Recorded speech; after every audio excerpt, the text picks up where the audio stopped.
इस 140 करोड़ जनता जनार्दन के लिए समर्पित उनकी आशा, उनकी आकांक्षा और अमृतकाल के संकल्पों को पूरा करने वाले इस बजट के लिए मैं आदरणीय प्रधानमंत्री जी के प्रति आभार व्यक्त करता हूं। दुनिया के ग्रोथ इंजन के रूप में भारत की भूमिका को और विकसित भारत की संकल्पना को साकार करने का एक आर्थिक दस्तावेज के रूप में यह देश की संसद में प्रस्तुत किया गया है। अलग अलग सेक्टर के लिए जो प्रावधान किए गए हैं, गांव के लिए, गरीब के लिए, किसान के लिए, नौजवान के लिए, एमएसएमई सेक्टर के लिए, ये लाखों नौकरियों को क्रिएट इससे होगा। इंडस्ट्री के लिए जो प्रावधान किए गए हैं, मुझे लगता है ये सभी स्वागत योग्य हैं कि मध्यम वर्गीय परिवार में टैक्स के बारे में सबसे बड़ी छूट आज उपलब्ध हुई है। मंत्री जी ने देश का आम बजट प्रस्तुत किया है।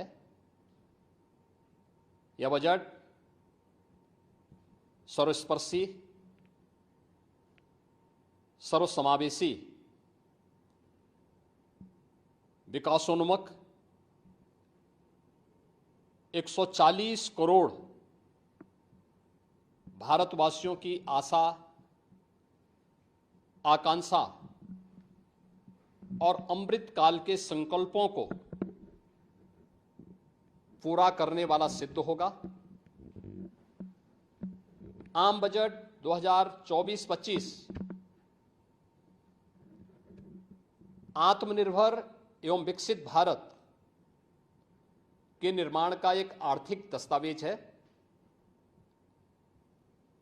इस आम बजट में अंत्योदय की पावन भावना, विकास की असीम संभावना और नवोन्मेष की नवदृष्टि है। इस आम बजट में अन्नदाता किसानों की समृद्धि के लिए 1,52,000 करोड़ रुपए, कृषि और सहायक सेक्टर के लिए, महिला सशक्तिकरण के लिए 3 लाख करोड़ रुपए से अधिक का प्रावधान किया गया है।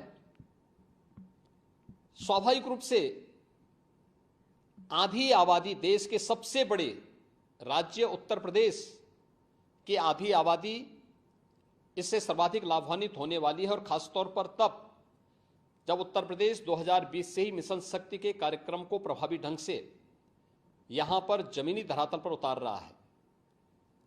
सर्वाधिक अन्नदाता किसान उत्तर प्रदेश के अंदर निवास कर रहा है। उन अन्नदाता किसानों की समृद्धि में आज संसद में प्रस्तुत आम बजट बड़ी भूमिका का निर्वहन करने वाला है। युवाओं के लिए लाखों नौकरियों के साथ साथ मध्यम वर्गीय परिवार के लिए प्रत्यक्ष कर यानी इनकम टैक्स में जो नए टैक्स स्लैब की घोषणा हुई है, ये सभी अभिनंदनीय है, स्वागत योग्य हैं। इस पूरे बजट को अगर मैं कह सकता हूं कि यह बजट भारत को $5 ट्रिलियन की इकोनॉमी में बदलने के संकल्प के साथ ही दुनिया के ग्रोथ इंजन के रूप में भारत की भूमिका को और विकसित भारत की संकल्पना को साकार करने का एक आर्थिक दस्तावेज के रूप में यह देश की संसद में प्रस्तुत किया गया है। इस 140 करोड़ जनता जनार्दन के लिए समर्पित उनकी आशा, उनकी आकांक्षा और अमृतकाल के संकल्पों को पूरा करने वाले इस बजट के लिए मैं आदरणीय प्रधानमंत्री जी के प्रति आभार व्यक्त करता हूं। माननीय केंद्रीय वित्त मंत्री माननीय श्रीमती निर्मला सीतारमण जी को और उनकी पूरी टीम का मैं अभिनंदन करता हूं। मध्यम वर्ग को राहत देने के लिए इस आम बजट में जो उपाय किए गए उसको लेकर क्या कहना है? देखिए, मध्यम वर्गीय परिवार में टैक्स के बारे में सबसे बड़ी छूट आज उपलब्ध हुई है, और ये लंबे वर्ष समय से ये मांग चली आ रही थी। 3 लाख तक के प्रत्यक्ष कर यानी इनकम टैक्स में कोई भी टैक्स नहीं लगेगा इसके साथ साथ अन्य जो स्लैब भी दिए गए हैं वे काफी राहत भरे हैं। अलग अलग सेक्टर के लिए जो प्रावधान किए गए हैं, गांव के लिए, गरीब के लिए, किसान के लिए, नौजवान के लिए, एमएसएमई सेक्टर के लिए, ये लाखों नौकरियों को क्रिएट इससे होगा। इंडस्ट्री के लिए जो प्रावधान किए गए हैं, मुझे लगता है ये सभी स्वागत योग्य हैं।